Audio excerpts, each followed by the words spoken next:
Most people understand they should invest. Very few actually execute. They watch videos. They learn about Roth IRAs. They hear about index funds. They agree with the logic. And then nothing happens. Because knowing what to invest in and physically doing it are two different things. Investing only works when action meets structure. So let's remove confusion. Let's walk through this clearly. No guessing. No overwhelm. No theory without execution. Before you invest a single dollar, income must be organized. The structure I use is simple. 70% covers necessities. 20% goes toward investing. 10% funds short-term enjoyment. If your income has no system, investing won't fix that. Funding an investment account without controlling income is like pouring water into a leaking bucket. And before you move forward, something else must be true. You need separation. Emergency money is not investment money. If you don't have 3 to 6 months of essential expenses saved, build that first. Because investing only works when you're not forced to sell during stress.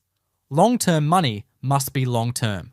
Not next month rent, not unexpected repairs, not emotional security. True investing starts from stability. Now, before opening an account, inform yourself properly. Not just what to buy, but what it actually means. When people say, invest in the S&P 500, they're referring to an index that represents 500 of the largest publicly traded companies in the United States. When those businesses grow, increase revenue, improve operations, generate more profit, their value rises. Because the index holds all of them collectively, that growth pushes the index upward over time. Many of those companies also pay dividends, a portion of profits distributed to shareholders.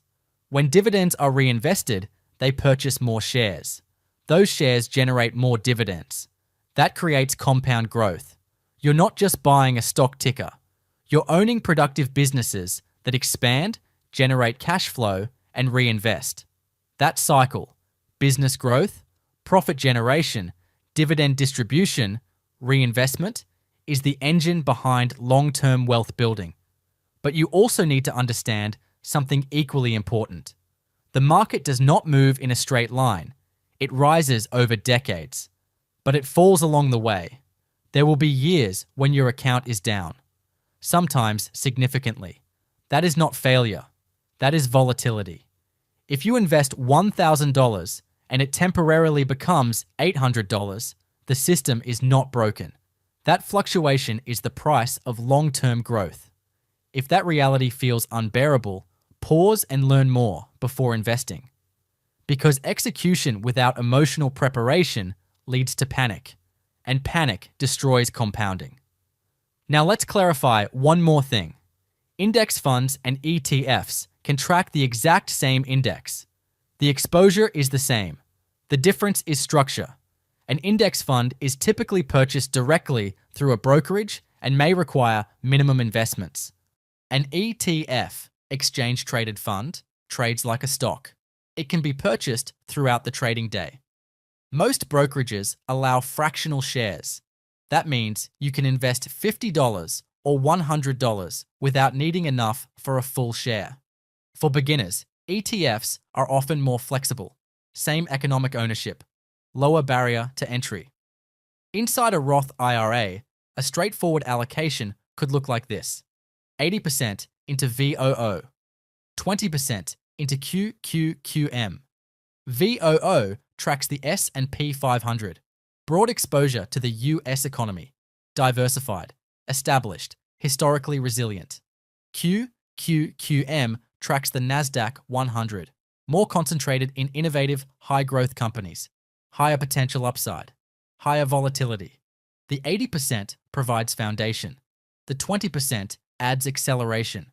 You're not replacing stability, you're enhancing it. Now you execute. Choose a brokerage firm that offers Roth IRA accounts. When you open a brokerage account, you'll see names like Vanguard, Fidelity, Charles Schwab, or newer platforms like SoFi. Here's the key to understand before clicking Open Account. The platform holds the investment. It does not change what you own. For example, VFIAX and VOO are both from Vanguard. They both track the S&P 500. They both represent ownership in the same 500 companies. They both move almost identically over time. The difference isn't exposure, it's structure. VFIAX is a mutual fund. It usually requires a minimum investment, often several $1,000s to start. It's purchased directly through the firm and priced once per day after market close. VOO is an ETF. It trades throughout the day like a stock. You can buy fractional shares. You can invest $50, $100, or any precise amount that fits your allocation. Same index, same economic engine, different mechanics. The same concept applies to QQQ and QQQM. Both track the NASDAQ 100. Both give exposure to the same innovative, high-growth companies. QQQ is the older, higher volume ETF. QQQM is structured almost identically, but with a slightly lower expense ratio and designed more for long-term investors. The exposure is nearly identical. The structure and cost efficiency are what differ. Now zoom out. Traditional firms like Vanguard, Fidelity, and Schwab allow you to buy both the ETF version and the mutual fund version of these indexes. Modern platforms like SoFi or Robinhood typically emphasize ETFs because they allow smaller, flexible contributions. When you're starting small, ETFs make practical sense. No large minimums, precise allocations, fractional investing. If you're investing $200, $500, $800 per month, ETFs give you clean control. But when income increases and you're allocating larger amounts consistently, mutual funds purchased directly through the firm can feel more organized and conservative. Automatic investing is seamless. No need to think about intraday pricing. No temptation to trade. It becomes slower, steadier, more system-based. Neither is superior in exposure. They are simply structured differently for different scales and preferences. What matters is understanding that. The index is the engine. The fund structure is the vehicle. The brokerage is the garage that holds it. VOO inside Vanguard. VOO inside Fidelity. VOO inside Schwab. It's still VOO. The logo on the app doesn't change the ownership underneath. So, don't overcomplicate the firm decision. Pick a reputable platform. You're not guessing anymore. You're choosing deliberately. They are custodians. They hold your investments. You are not giving away control. You are using infrastructure. Create a login. Select Open a Roth IRA. Enter your information. Link your bank account. It takes about 10 to 15 minutes. No advisor required. No special status required. Just execution. And here's where most beginners quietly fail. Funding the account does not mean you're invested. When you transfer money into a Roth IRA, it lands as cash. Cash does not grow. It just sits there. They open the account. They deposit money. They assume they're investing. But they never actually buy anything. Depositing is preparation. Allocating is investing. Growth begins at allocation. Once the money settles, you search for the investments. VOO, QQQM, allocate 80 to 20. If $833 is invested that month, $664 into VOO, $166 into QQQM. Place the trade. Confirm. Now you own assets. Now your money is tied to productive businesses. Now compounding begins. And then comes the part that determines everything: automation. Because discipline fades. Emotion interferes. Life gets loud. Systems don't. Set up automatic transfers from your bank to your Roth IRA every month. Then set up automatic investments into VOO and QQQM. Now it happens, whether you feel motivated or not. Whether markets are rising, whether markets are falling, whether headlines are dramatic. The system executes. Structure removes emotion, and emotion is the biggest threat to long-term investing. Once the Roth IRA is on track to be maxed for the year, you can layer in a standard brokerage account. Same process.